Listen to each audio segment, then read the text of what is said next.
আমরা সেদিন ওখানে দুজনেই ফাঁসে গেলছি, কি আর করি, কিছু করারও নাই। তো নমস্কার, আমি সুস্মিতা, আর আমার এই ছোট্ট কুচুপু চ্যানেল থেকে সবাইকে জানাই নমস্কার।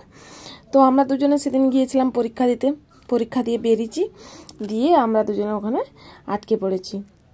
কি করছিলাম না, ভীষণ বৃষ্টি, মানে সে বৃষ্টি দেখে আমরা অবাক, মানে সব ফাঁকা ছিল, রোদ সব ছিল, দিয়ে আমরা ওখানে ফেঁসে গেছি। দিয়ে এখানে ক্যামেরা ধরেছিলাম, তারপরে ভাবছিলাম যে দ্বীপে পিছনে যে কাকিমাটা আছে, মানে এখানে এত বৃষ্টি হচ্ছে, আমরা বেশ অবাক, এত রোদ ছিল। দেখো দেখো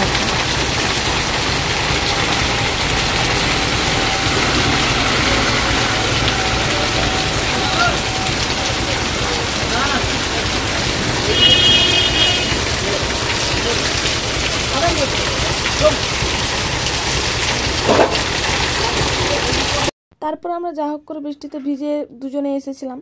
তারপর 10 মিনিটের রাস্তা গাড়ি করে এসে নেমেছি, এখানে এসে দেখছি কোথাও এক ফোঁটাও বৃষ্টি নাই।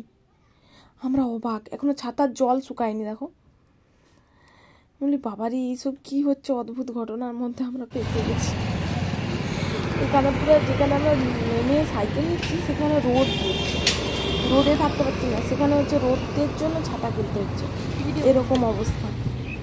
সত্যি কিসব ঘটনা ঘটছে এখন। এ পাশের লোকগুলো একটু বেশিই পাপিষ্ট। ভগবান বলছে তোরাকে সারা শুকনাই মারবো, তোরাকে ভিজিয়ে মারলে হবে না।